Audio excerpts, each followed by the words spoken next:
In the quiet village of Ekuma, surrounded by dusty roads and clay roof houses, a baby girl named Amara was born on a rainy Wednesday night.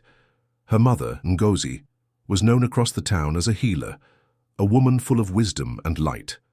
But just minutes after Amara entered the world, Ngozi closed her eyes for the final time. Complications from childbirth took her life, and the skies poured like even the heavens mourned. Her father, Obinna, was devastated. He was a strong man, a respected farmer, but that night he crumbled. He held his newborn daughter, kissed her forehead and whispered, "You'll never lack love. I'll give you everything I have." And for a few years he did. Obinna didn't remarry. He refused. His neighbors begged him, "This child needs a woman's hand." But he shook his head every time. "She's my heart. I'll raise her, alone." For 6 years, Obinna raised Amara with everything he had.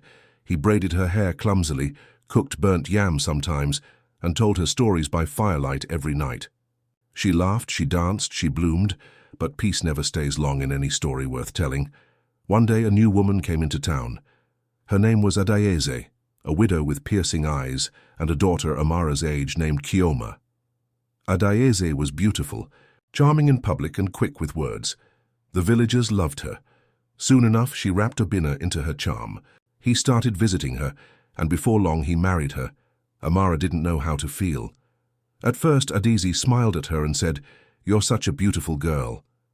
Kioma shared her toys, but soon it changed. It started with small things. Amara's plate would always be the last to be served. Then she wasn't allowed to eat at the table anymore. "You dropped too many crumbs," Adaeze snapped. Obinna didn't notice at first. He left early for the farm and returned, tired. And whenever Amara tried to tell him something, Adaeze was quick to twist the story. She spilled water on the floor and nearly killed Kioma. She tore her school uniform herself. "You spoil her too much." Eventually, Obinna just sighed and stopped listening. He loved Amara, but he was tired. Farming, marriage, pressure, it dulled his ears. Then the day came that shattered Amara's world. She had woken up early to clean the compound, as ordered. She swept, fetched water, and prepared pap for breakfast. As she carried the hot pot, Kioma bumped into her on purpose, causing the pot to slip and burn Amara's arm. She screamed. The pain was sharp. Adaeze came running, not to check her injury, but to slap her hard across the cheek. "You stupid child, why do you want to burn this house down? You're cursed, just like your mother. She brought death, and you'll bring the same." That day, something inside Amara broke quietly, not loudly, not in a scream, just a silent cracking, like a glass quietly splitting from inside. When Obinna came back that night, he saw the burn.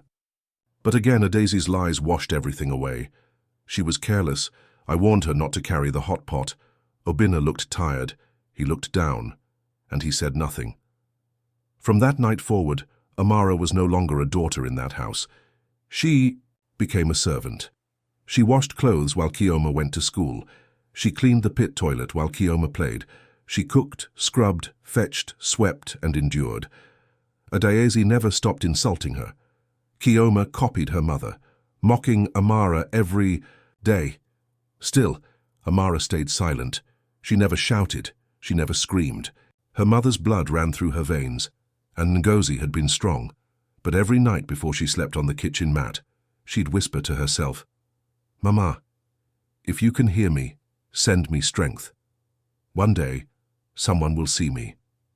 One day." Every morning before the rooster crowed, Amara was already awake. Her small hands soaked in cold water, scrubbing clothes that weren't hers. Her body moved like a machine trained through punishment. Adaeze made sure every chore was done before sunrise. If anything was missed, Amara would go to bed without food. Kioma, on the other hand, lived like a princess. She didn't lift a finger. Everything was handed to her. The best food, the newest clothes, and praise she never earned. But that wasn't enough for her. Kioma found joy in Amara's pain. She'd often walk past Amara and whisper, "Servant girl," then laugh, like it was the funniest thing in the world.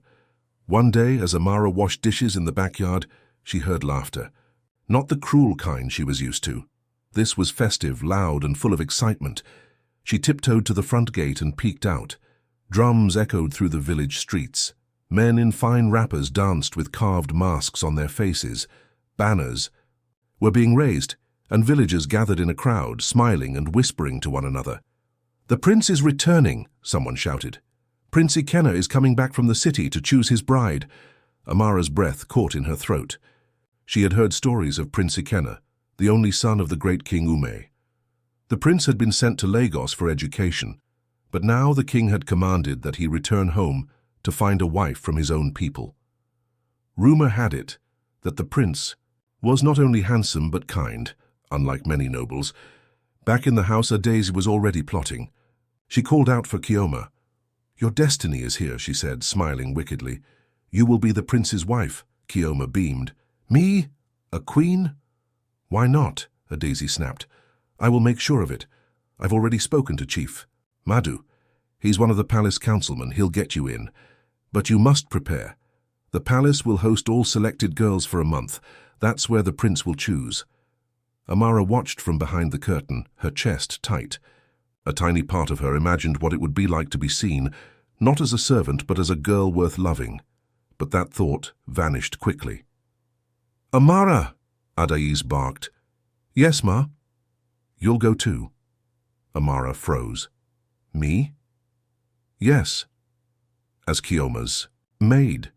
You'll carry her bags, brush her hair, and shine her shoes. And listen to me, you are not allowed to talk to anyone. If I hear that you've even looked at the prince, I will skin you alive. Do you hear me?" Amara nodded slowly. Yes. As the week flew by in a blur. Kioma was bathed in oils, pampered, and dressed like a goddess. Her dresses sparkled with gold trim, and her sandals were stitched from imported leather. Amara, on the other hand, was given an old wrapper and a faded blouse. Her feet were bare. On the morning of their departure, Adese handed Amara a heavy bag and sneered. "Stay behind her like a shadow. Remember your place." They arrived at the palace with dozens of other girls. The compound was massive, polished tiles, bright flowers, fountains shaped like lions. Amara could barely breathe from the beauty of it all. As the girls lined up for registration, palace servants handed out cards with numbers. Kioma received hers, number 3. Amara stood to the side, invisible, until one of the servants pointed at her. "You, girl, what's your number?" "I'm not a contestant," she mumbled. "I'm just a maid." "Everyone is equal at the gate," the servant said. "Take this." He handed her a number. 13. Amara was shocked. She looked at the paper, in her hand like it might burn her. "But I wasn't supposed to—" "You're in now, go inside." She looked up at the palace gates.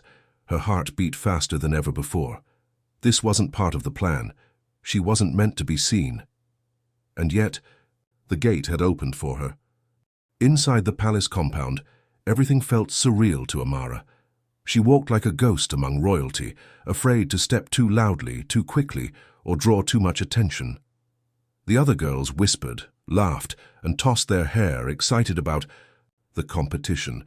Most had come from important families, daughters of chiefs or wealthy traders. Amara, she was the daughter of a farmer who was no longer even alive to stand beside her. She kept to herself, always behind Kioma, holding her bag and fixing her sandals when they came loose.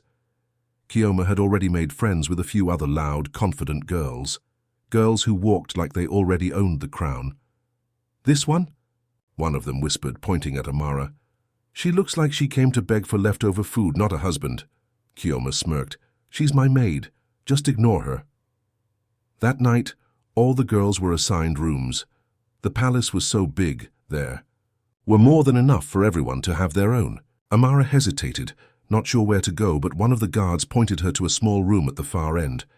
She stepped in. It was nothing like her corner mat at home. There was a bed, real sheets, a mirror, even a tiny table with a candle already lit. Amara touched the blanket gently like it might vanish. She'd never known this kind of comfort. The next morning they were summoned to the palace garden. The king's voice echoed across the field. "My son, Prince Ikenna, will meet each of you in time. He is observing everything. How you talk, how you eat, how you treat one another. This is not a beauty contest. It is a test of heart, discipline, and honor. Some girls exchanged nervous glances. Others scoffed. The rest of the week passed like a strange dream. They were asked to cook, clean, help the elderly within the palace grounds, and even teach small village children who came to visit. Many girls refused. "I came to marry royalty, not wash dishes," one girl snapped. "I'm not wiping a child's nose. Disgusting," said another. But Amara? She stepped in quietly wherever help was needed. She taught a little girl how to braid. She helped the kitchen staff peel yams. She held an old woman's hand while she climbed the stairs. She never raised her voice. She never sought praise. She did it because it felt right. And someone was watching. Prince Ikenna stood in his chamber balcony often, unnoticed. His friend, Kunle, his personal guard, was the only one who knew which girl truly caught his attention. "Do you know her name yet?" Kunle asked one night. "Not yet," Ikenna replied. "But I've watched her. She serves like she was born to be. Royalty, not to chase it." Then came the first test. All 10 girls were invited to present a traditional dish to the prince and king. Most chose expensive meals, grilled meats, sauces filled with rare spices and imported rice. Kioma's dish was prepared by her mother's hired cook. She presented it with flair, tossing her scarf dramatically and smiling with fake sweetness. When it was Amara's turn, she stepped forward with trembling hands. She had made bitter leaf soup and pounded yam, the same meal her father used to love. Simple, honest food. The prince took one bite and paused. He looked up at her. "Who taught you to cook like this?" "My mother," Amara replied, her voice barely above a whisper. "But I was very young when she passed. After that I practiced alone. My father said food cooked with love is always the sweetest." Ikenna stared at her a few seconds longer, then smiled faintly. He was right. That night, whispers began. Who is she? Where did she come from? Why is the prince paying attention to the servant girl? Kioma's jealousy burned hotter than ever. She stormed into Amara's room that night and slapped her. "You think you're better than me now? You think because he smiled at you, you'll be queen?" Amara held her cheek, stunned but silent. Kioma sneered. "I'll make sure you leave this palace in disgrace." But what Kioma didn't know was destiny had already taken root, and the prince had already made his choice. The morning. Sun rose lazily over the palace, casting golden rays through the open windows of each contestant's room. But in Amara's room there was no peace, just a dull ache in her cheek where Kioma had slapped her the night before. She hadn't slept. She lay still, staring at the ceiling, whispering softly, "Mama, help me hold on. Help me stay silent. Stay strong." For so long she had kept her head down, accepted the insults, the chores, the abuse. But here in this place, something had started to change. A strange feeling that maybe, just maybe, she was meant for more. At breakfast, the girls were gathered at the royal dining hall. Each plate was set perfectly, fruits shining under the morning light. But Amara sat at the end, where no one noticed her. She wasn't even supposed to be seated there. The cooks had let her sneak in because they'd grown fond of her. Prince Ikenna walked in dressed simply, without his royal sash. He sat quietly as the meal began. The room was filled with chatter, mostly shallow flattery. "My prince, your hair is so curly. Surely the gods shaped it themselves," one girl said. "And your eyes," another added. "They're brighter." "Than a full moon?" Ikenna barely smiled. His eyes moved around the table, then paused on Amara. She looked down quickly. He spoke, cutting through the noise. "I'd like each of you to share your greatest challenge in life and how you overcame it." Silence fell. Kioma raised her hand first, her voice sugar-coated. "My prince, I once got so sick I had to cancel a trip to Dubai. It was heartbreaking, but I recovered." Some girls chuckled. Another girl said, "My biggest challenge was gaining weight for a beauty contest. It was terrible. I couldn't wear my favorite jeans." Ikenna blinked slowly, his expression unreadable. Then he pointed gently toward Amara. "You. What about you?" The room froze. Kioma's face twisted. "She's not even a contestant. She's my maid." Ikenna leaned forward. She has a number. She cooked the best meal. She is more than what you call her." Amara's hands shook as she stood. Her voice was soft but steady.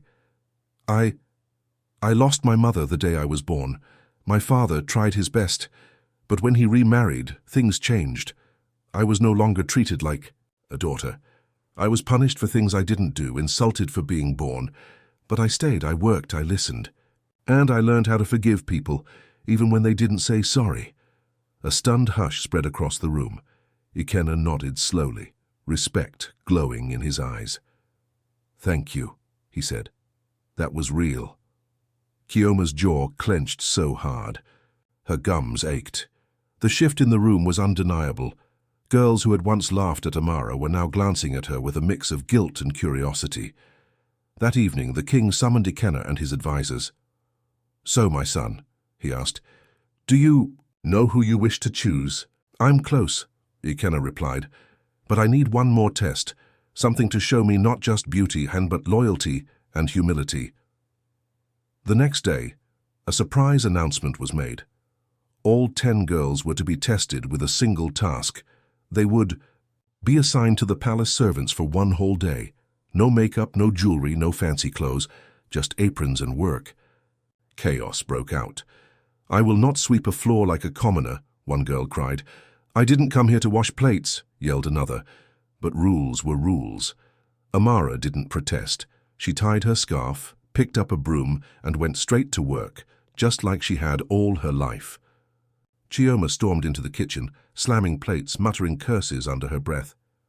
"All of this is your fault," she hissed at Amara. "When this is over, I swear I'll destroy you." Amara didn't reply. She just smiled faintly and kept scrubbing the floor. And outside the kitchen window, Prince Ikenna stood silently, watching it all unfold. He'd seen enough. The palace could crown many beauties, but only one carried a queen's heart. The next morning, the palace buzzed with quiet tension. Word had spread that the prince was going to make his final choice soon, maybe even that very day. The girls dressed cautiously this time. No loud makeup, no exaggerated perfume. Everyone had realized by now this prince wasn't looking for glamour. He was watching their character. Amara wore a plain blue gown lent to her by one of the palace maids. Her hair was wrapped neatly with a simple scarf. Her hands still ached from scrubbing the palace tiles the day before, but she didn't complain. She had worked like every other servant, quietly, quickly, and without a single frown. That alone had caught the attention of many staff, who whispered among themselves that if the prince had any wisdom, he would choose her. But inside the contestants' chamber, Chioma paced like a lioness. "He's falling for her. I can feel it," she growled. One of her friends tried to calm her. "Relax, you still have a chance." Chioma's eyes darkened. "No, not if I don't do something now." That evening, when all the girls were called to the royal courtyard for a formal dinner with the king and prince, Chioma pulled her last card. As the guests arrived, she slipped away behind the palace walls and went to meet someone in secret. Her mother. Adaize stood waiting in the shadows, holding a small black bottle wrapped in cloth. "Here," she said, pressing the bottle into Chioma's palm. "This is called afufe.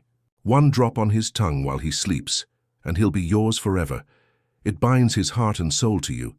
Chioma nodded, her hands trembling. "Tonight. I'll do it tonight." The feast began with music and laughter. The king was in high spirits, teasing the prince and asking the girls gentle questions about their families and dreams. Amara sat at the far end, unnoticed by many, but not by the prince. His eyes found her again and again. Every time she spoke, he listened. Every time she smiled, his heart thudded louder.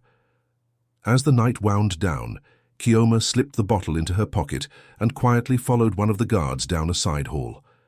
She had convinced him earlier to unlock the prince's guest chamber for her. "I just want to leave him a little gift," she had lied, flashing a smile. She entered, heart pounding, and saw the prince's water goblet on the table. Quickly, she uncorked the bottle and squeezed in a single drop. The liquid turned the faintest shade of silver before fading. No one would notice except she was wrong. Behind the curtains, Kunle, the prince's close friend, had seen everything.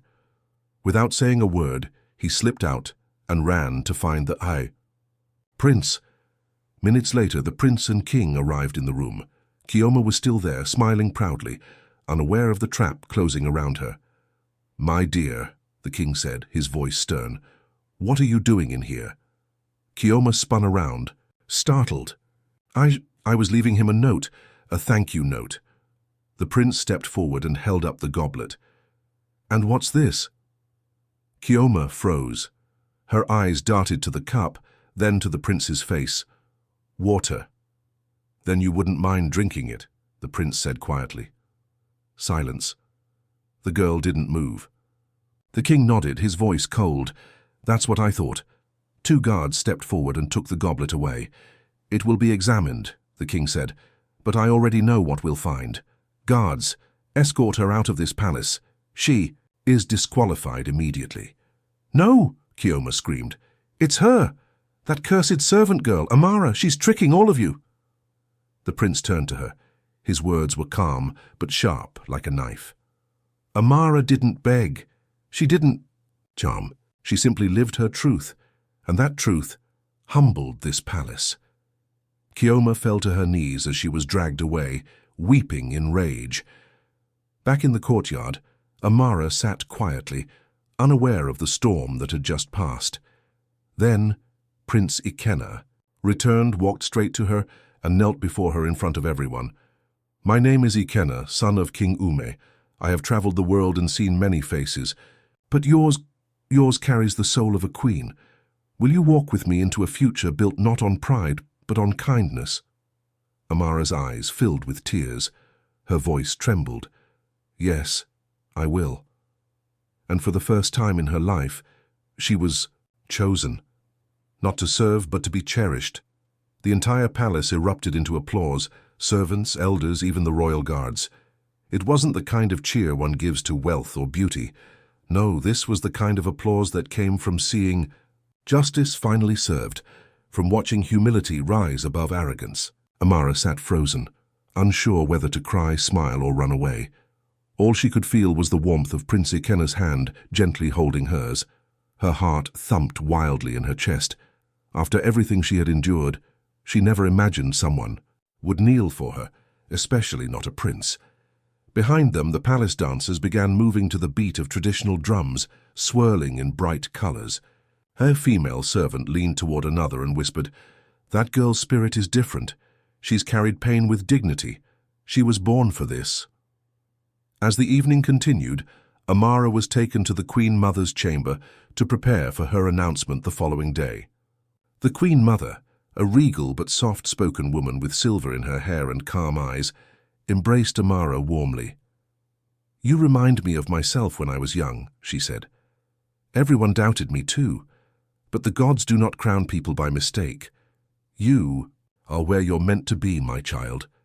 She called in a seamstress, who took Amara's measurements to design a gown for her first public appearance as the prince's chosen one. Everything was happening so fast, and yet Amara's mind kept returning to one place, the house she had come from. She could almost hear Adesi's voice. "You're cursed." Kioma's mocking laughter. "Servant girl." She wasn't angry. She wasn't bitter. But the thought of going back there made her stomach turn. Not because she wanted revenge, but because she knew they would never accept her rise. Back at the village, Adesi paced furiously in their compound, ranting and weeping in turns. "She bewitched him. That useless girl. I fed her, raised her, and this is how she repays me." Kioma lay on her mat, red-eyed and silent. All the pride had drained from her like water from a broken clay pot. Her shoulders were slumped, her face dull. A neighbor came running into the compound. "Have you heard? The king has announced a public festival. Your former housegirl Amara is to be introduced to the people tomorrow as the prince's bride." Adesi screamed and picked up a pestle, throwing it across the yard. It shattered into pieces. "I will not accept this shame." But shame had already settled into their bones. The next morning, the kingdom of Ekuma dressed itself in gold and pride. Colorful fabrics waved in the wind, songs filled the streets, and villagers came from far and wide to witness the announcement. It wasn't every day that a girl from among them, one who had once fetched water barefoot, was chosen as queen-to-be. Amara was led to the royal balcony beside Prince Ikenna, dressed in a stunning red and gold gown, her hair braided with cowries and beads. She looked like something out of a legend. The king stood, raising both arms. "Today we bless our future queen, not just for her beauty or her grace, but for the strength of her spirit. She has proven what we all forget sometimes, that character will always outshine charm, that humility will always outlast pride." He turned to Amara and smiled. "You, my daughter, are the breath of new hope in this kingdom." Prince Ikenna took her hand and raised it before the crowd. From among the thousands, a voice shouted, "We love you, Amara." Then another, "You give us hope." And then the chants began, "Long live Queen Amara, long live Queen Amara." Tears welled in her eyes, not because she was overwhelmed, but because for the first time in her life she felt seen, chosen, free. She scanned the crowd for familiar faces. Adis and Kioma were nowhere to be found, but she didn't need to see them to know they were watching from the shadows of their own regrets. The higher she rose, the smaller their cruelty became in her heart. Because real royalty doesn't carry vengeance, it carries peace. The celebration continued well into the afternoon. The sun stood proudly overhead, as if even the heavens were giving their blessing. Traditional dancers twirled in circles, drums echoed like thunder, and women ululated in joy. The air was thick, with the scent of roasted meat, palm wine, and freshly pounded yam. Amara stood beside Prince Ikenna, her hand resting gently in his. She smiled, but not the small hidden smile she used to wear when no one was looking. This time her smile was wide and open, not just on her face, but in her heart. It was the smile of a girl who had been buried under years of dust and finally stepped into sunlight. That night, back in her new chamber, she sat in front of a large mirror.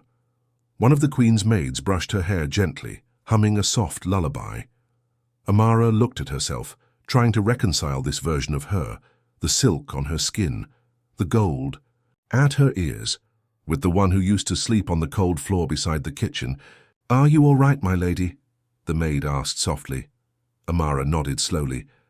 "I'm just remembering, not because I'm sad, but because I want to carry it with me." The maid smiled and whispered, "Only strong trees survive many storms." Meanwhile, in a remote part of the village, Adaeze and Kioma sat in silence. The house was dim, no celebration, no music, just the low hiss of shame huddling in every corner. Kioma hadn't spoken all day. Her eyes were swollen, her voice gone. The girl who once barked orders at Amara was now too broken to bark at herself. Adi sat with her arms crossed, as if still trying to gather the remains of her pride. But there were none left. Suddenly, there was a knock at the door. A village messenger entered, holding an envelope with the royal seal. Adaeze snatched it, tore it open and read aloud. "By order of King Ume and the Royal Council, all former guardians or family members of Her Royal Highness, Amara of Ekuma, are to appear at the palace in 3 days for official recognition and traditional rites of forgiveness. Your presence is requested as a matter of legacy, not invitation." Adaeze's lips curled. "Forgiveness? I raised that girl. I fed her." Kioma finally spoke, her voice bitter and hoarse. "You used her, and now she's above you." 3 days later, they arrived at the palace gates dressed in borrowed clothes, heads bowed. The guards barely looked at them before sending word to the queen's chamber. Amara sat on the throne beside Ikenna, her face calm. When she was told her stepmother and stepsister had arrived, she simply nodded. "Bring them in." They entered. Slowly, the same women who had once controlled every second of Amara's life now trembling before her. Adaeze tried to lift her chin, fake her pride. "My queen." Amara raised her hand gently. "Don't speak yet." The room fell silent. She stood from her throne, walked down slowly and stopped a few steps in front of them. "I won't stand here and act like nothing happened. You hurt me. You bruised me in places no one could see, but everything you did made me stronger. Every insult became a stone I stepped on. Every chore, every slap, every cruel word. It built this." She gestured to the crown resting behind her. I am not who I am in spite of you. I am who I am because I survived you. Adaizi's face crumbled. Please, forgive me. Amara nodded. I already did. The day I left your house, I forgave you because I refused to carry your bitterness into my future. Kioma broke into tears. I was just a child. I didn't know better. You were a child, Amara said softly. But children grow. You still have time to become better. The king rose from his seat. Let it be known throughout this land that Queen Amara holds no grudge, and may this palace never forget the lesson of her story. Greatness can come from anywhere, even the dust. That evening, as the sun set behind the hills and bathed the palace in golden light, Amara stood alone on the balcony. The wind danced around her. She whispered, Mama, I made it. From the silence came peace. That final night was like no other. The palace glowed with soft lanterns hung on every pillar and tree, casting golden halos over the courtyard. The scent of jasmine and burning sandalwood floated in the breeze. It wasn't just the air that felt sacred. It was the moment itself. The next morning, Amara would be crowned officially as the future queen. Her story, once buried beneath years of silence, was about to be carved into the walls of legacy. She stood before a large clay basin, where the royal female attendants were preparing a ritual bath. It was tradition. Every queen-to-be would be cleansed under moonlight, not just to purify the body, but to release the past. Amara stepped into the water slowly, letting the warmth soak into her skin. One attendant poured coconut oil into her scalp, while another massaged her shoulders gently. You will carry the pain no longer, one of them whispered, brushing Amara's cheek with scented leaves. Tomorrow you walk forward without the chains of yesterday. After the bath, she was taken into the Queen Mother's chamber. There, waiting quietly, was a small white box. Inside was a delicate coral bead necklace. This, the Queen Mother said, belonged to my grandmother, and now it belongs to you. Amara touched it reverently, her fingers trembling. She had worn ropes and rags for so long that the smoothness of real gems felt almost like a lie. But this was her reality. Now, not a fantasy, not someone else's dream, hers. Meanwhile, across the kingdom, drums echoed to announce the arrival of guests. Nobles, kings from neighboring lands, chiefs and their wives, all journeyed to witness the crowning. At the gates, children danced and sang songs of Amara's journey. Even the poorest villagers gathered, saying, We must see the girl who rose from ash to throne. Inside the palace, Prince Ikenna, dressed in traditional gold and white regalia, his face calm but lit with pride. Kunle entered the room, grinning. You've chosen well, my prince. Ikenna laughed softly. I didn't choose with my eyes. I chose with my soul. As the sun rose, Amara stood behind closed palace doors, wearing the gown woven from the threads of 3 different kingdoms, a symbol of unity. Her face was wrapped in a sheer white veil, her steps slow and measured, as the royal guards opened the grand doors. And then she stepped out. The crowd gasped. From silence came thunderous cheers. Long live Queen Amara, Mother of Grace, Daughter of Dust and Destiny. She walked slowly through the aisle of honor, her heart pounding, not from fear, but from deep, quiet gratitude. This wasn't revenge. It wasn't payback. It was redemption. When she reached the royal platform, King Ume stood beside his son, holding the crown in his hands. He looked at Amara for a long moment and said, Some people are born into royalty. Others fight for every drop of it. You, my child, are both. He placed the crown gently on her head. The sun hit the golden rim just right, and the kingdom roared. Prince Ikenna took her hand and turned to the people. This is my queen, not because of her beauty, though she is beautiful, not because of her status, for she had none, but because, when the wind broke the trees, she stood. When the fire burned the ground, she bloomed. Amara smiled, tears threatening to fall. In the crowd, Adaizi and Kioma watched from behind the pillars. They were not seated among the honored guests. They were not cheered. But they watched, because the universe demanded they witness what they tried to destroy rise higher than they ever imagined. Later that evening, in her private chamber, Amara sat before her mirror, still wearing the crown. She looked at herself, not as a queen, not as a symbol, but as a girl who had survived. A knock came at the door. It was Ikenna. He stepped in, holding a small clay pot in his hand. "Palm wine," he said, "for the girl who taught a palace how to be humble." They sat together on the floor, no thrones, no titles, just two, people who had found something rare in a world full of masks. As the stars spread across the sky, Amara leaned into his shoulder and whispered, "You didn't just find me, Ikenna. You saw me. That's something no one ever did." He smiled. "That's because you didn't come here to be seen. You came here to shine, and shine she did forever."